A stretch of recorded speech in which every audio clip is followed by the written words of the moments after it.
One thing, oh, are we ready? Oh, we're ready. Oh, okay. We've been ready. Oh, 14 seconds. okay. So what you want to do is start by, you have little piles. So I like to mix 3 different shades of my same color. So you mix like your yellow, I'm going to mix green is what I'm going to be making. So I want like a bit of a lighter green, so I mix that. And what was one of the reminders that was on the board? When you mix color. Mix dark into your light. That's right. So you always start with your light color and then you gradually pull in your dark color. So did you see that I started with my yellow? And then I still wanted a little bit softer, so I add a little bit more yellow, and then I'm going to even add some white in there. And then lighten that up a lot. So that's one color. The next color, again, starting with your yellow, coming in with your blue. This time I'm going to add a bit more blue and not any white. And then see, that's a nice medium green. And then it's always nice to have a bluey green. So again, a bit more yellow. And this time some more blue. So you always add the dark color into the light color because the dark color always overpowers so easily. So if you started trying to lighten this blue, you'd be there for ages and end up with a heap of paint that's too much paint that you'll need. So always start with the light color, then you can always add in. How do you darken a color if we're not using black? Blue. You add more of the color. More of the darker color? Yeah. So you can try adding blues or greens or like a purple to darken your colors. Okay. One thing you want to then, so I have 3 shades going. I have a light green, a medium green, and a dark green. It helps to have a little bit of water on your paintbrush to make the paint a little bit more fluid, and it'll go over a little smoother. I'm kind of running out of space with my little dabs here.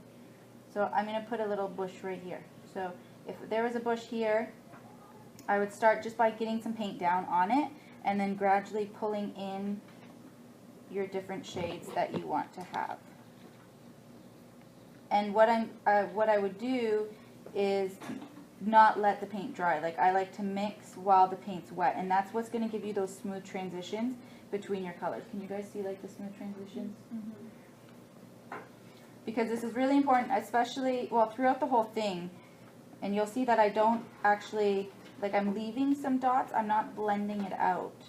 So you actually come in with that dark and you leave it there. And then you move on to the next spot and you leave it.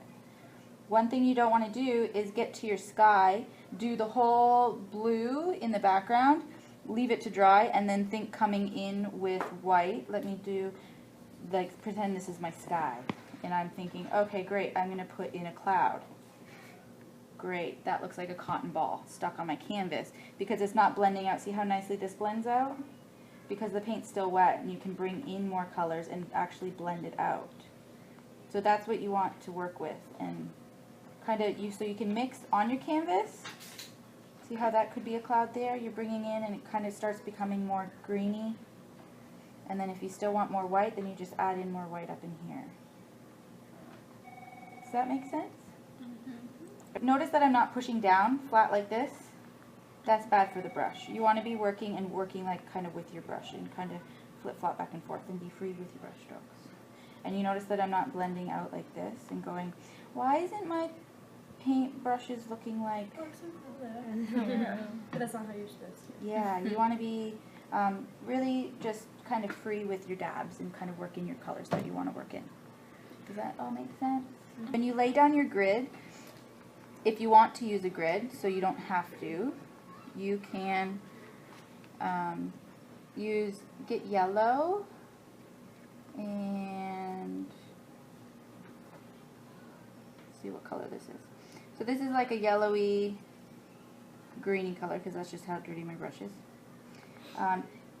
See how this is the lightest, faintest little line here, but you can still see it? Mm-hmm. So you might use this color, a nice soft pale yellow, to do an outline of your grid and break up your canvas.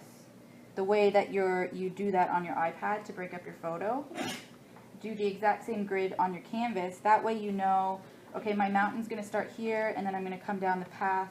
Is supposed to end here on my grid, and then I know that whatever it starts here, and you can kind of connect the dots to where everything's supposed to go in line with your grid. And so, and using this light color, you can easily paint over it, and it will disappear once you start painting. And use that light color to actually outline where everything should go as well. So you have the grid, and then you have like an outline of where that one cloud's going, where that major tree's coming in on that grid, and all that fun stuff. Does that make sense? Did you get the part where I said don't use that big glob of white there? I think so. That I made a boo-boo? Okay. So should we, like, we start background and go to foreground? Like we paint up, kind of? Yes. We start with background and come Yeah. forward. Yes. Always, it's convenient to start using the background, then the middle ground, and then your foreground, because what you do when you put down your sky, you might have big trees that come up.